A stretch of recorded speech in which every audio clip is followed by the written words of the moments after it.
Coming up next on the Jeff Crilley Show, you'll meet the author of Legacy Living. We're going to talk to her about her best-selling book next.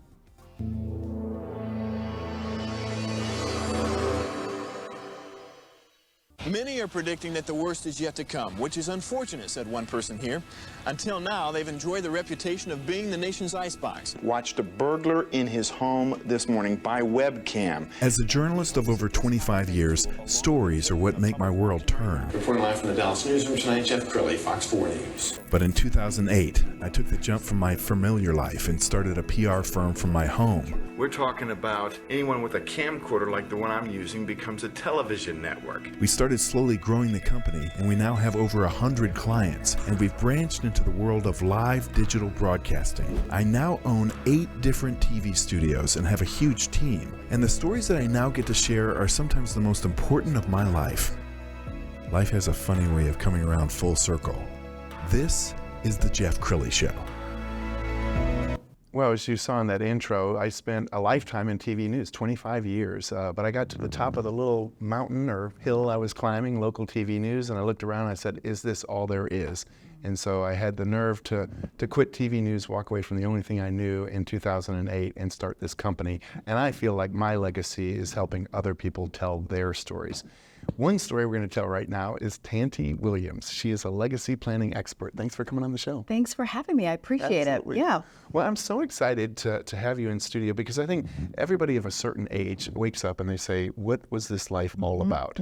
So tell us why you wrote this best-selling book. So I love it that you kind of introed it that way because there was a point that I woke up on a birthday and said, what am I doing? Am I going to be happy at the end of my life with what I've accomplished? But this particular book came from a lot of years of thinking through what I wanted to leave my family, what I wanted to leave the community.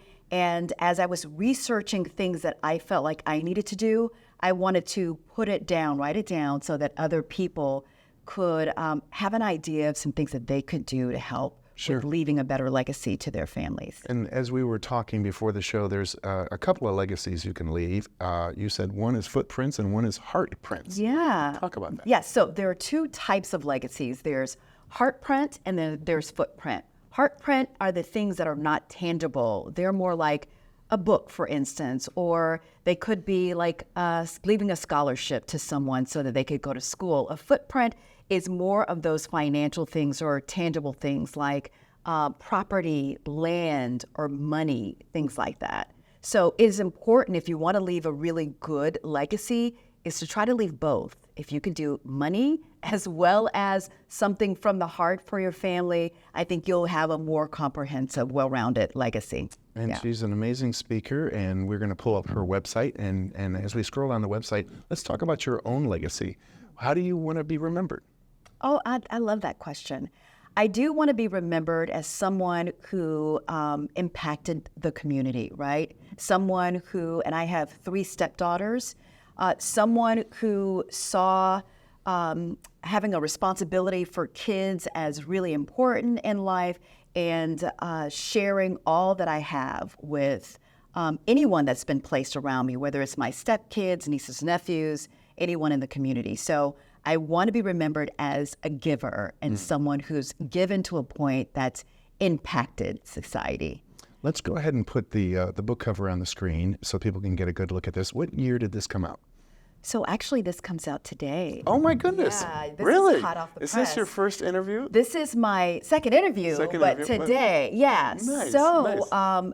I had my pre-launch party last night, and that was just to drum up buzz. So I got 100 copies, but I only invited 50 people, people who were influencers, things like that, right, to get the word out. Nice. And I am at a deficit of 20 books. I owe someone 20 books. So isn't that awesome? That's so wonderful. So I was going to activate my website so that you could buy the book today, but now it's like on back order already. So I love it. I'm so excited about it. I mean, hopefully that's a good sign. Scarcity is a good thing. Yeah, it can be, but I don't want this to be scarce, though. I want everyone who can read it and who wants to leave an impactful legacy to get a copy. Absolutely. Yeah. Well, I remember when I was coming up, the mantra was, life is not a bowl of cherries, kid, and you got to pay your dues. And you fast forward to the next generation, the Gen Zs, they really want meaning early, and they don't want to, work for some big company that doesn't stand for something. So what do you say to the Gen Zs out there who are searching for meaning in their 20s? I think that's good. That's getting a head start, right? Absolutely. When I think about myself growing up and even my parents, we were there, or my parents, I shouldn't say everybody, but we were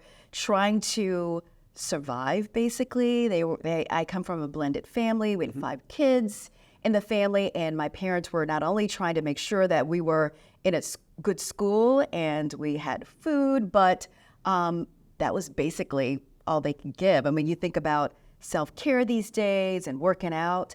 They didn't have time to do any of that. They worked out at work, and then they worked out at home with us when they got home. So tell me how, like, your upbringing, how did that shape who you are and how you parent? Yeah.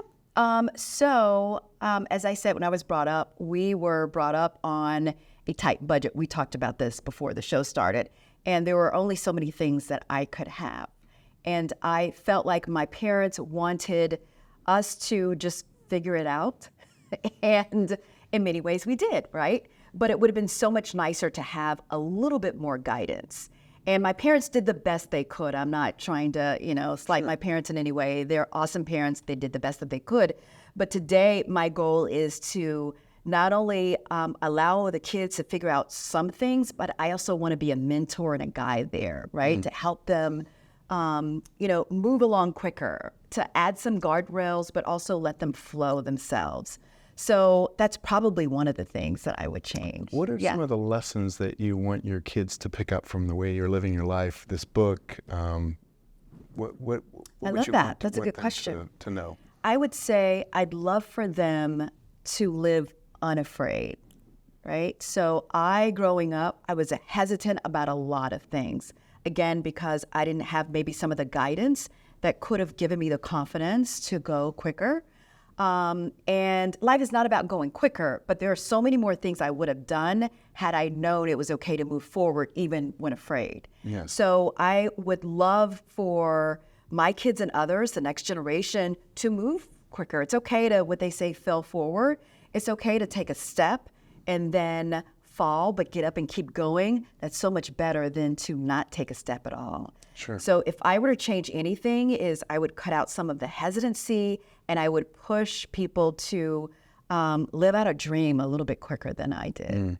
So I know a lot of doctors who hate medicine. I know a lot of lawyers who hate law. Yeah. They got into it because they heard, oh, you're going to make a lot of money, but they wake up, they're 45, they're miserable. Yeah. So advice to, maybe a college grad about to go out into the world. Sure. Well, I would say my advice is everything's not going to be grand and fun, right? I mean, you don't want to look for the most fun thing. And a lot of people say, live your dream. And I heard someone say, actually, live your opportunity. Go check out things. You may have a dream that you're searching for. It could be somebody else's dream that they put in your heart. And you get to that dream, and all of a sudden you find out that you're burnt out, like what you're doing. But if you seek opportunities, if you take advantage of all the opportunities that are set before you, if you jump on something, it doesn't quite work, you can switch it over before you've lived half your life. So I would say, jump on opportunities. And we saw a lot of this during COVID. People, when the world came to a screeching halt, a lot of people had a chance to do an inventory of their life and look at, the things that gave them joy and the things that drained their joy. What was COVID like for you? I'm so glad you asked that question. So this book, Legacy Living, is my second book. My first book I wrote with a girlfriend during COVID, and it's a book for women. It's called We Got This, Sis. And it basically talks about women supporting women, but supporting each other in a way that is authentic, a way that shows a lot of love. I mean, it's not necessarily just going out and doing activities, but we find that women, and probably all people, work better and move further along if they feel like they've got an authentic person there supporting them. So the book talks about supporting other women, first of all, loving yourself, and then showing love to other women, because if you don't love yourself, you probably won't know how to love someone else, whether it's another woman, husband, wife, friends, parents, whatever.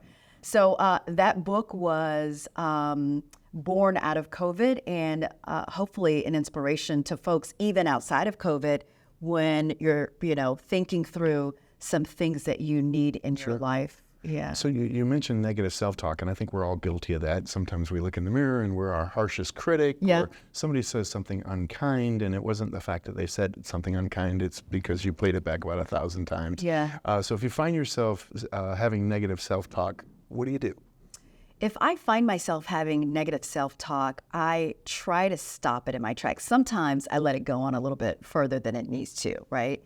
And I think probably no one can get out of negative self-talk. What you have to do is just stop it as soon as it starts, and putting some things in place to remind yourself that you're doing it. And I, even when I feel like I have the right to talk negative because I've done something really stupid, I try to stop myself and say, okay, this is an opportunity to learn something. I did something maybe that I wasn't very smart, or I wasn't thinking too deeply about it. Next time I'm going to do this instead. So I find that if I put those types of things in place, the negative self-talk, I can catch myself and I can reframe it, start thinking about what I can do better the next time around. Okay, we only have a couple minutes left. So why don't I'm going to leave you with this question. If you could talk to an 18-year-old you, what would you say to her? I would say, first of all, your eyes are so awesome. I just look at your eyes. I don't know if I can say that or not.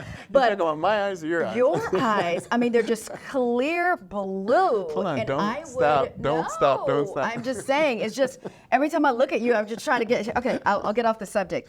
But an 18-year-old me, I would say I would be a little bit more, and I know people say this a lot now, but I'd be a little bit more gentler with myself. I would say more of what's on my mind.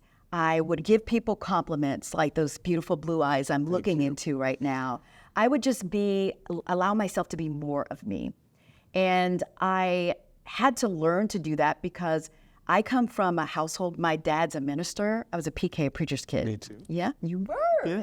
So sometimes you can't be yourself, and sometimes you train yourself not to be yourself. So I would love to start over, be a bit more myself, not worry about failing or getting rejected, but just live all of me, take in all the potential and opportunities, and, just go for it. What a great way to end this segment. Yeah. We're also going to leave you with her website, which is Legacy Living with Tante. Thanks for coming on the show. Thank you for having me. I appreciate it. That's it for now. We'll see you next time.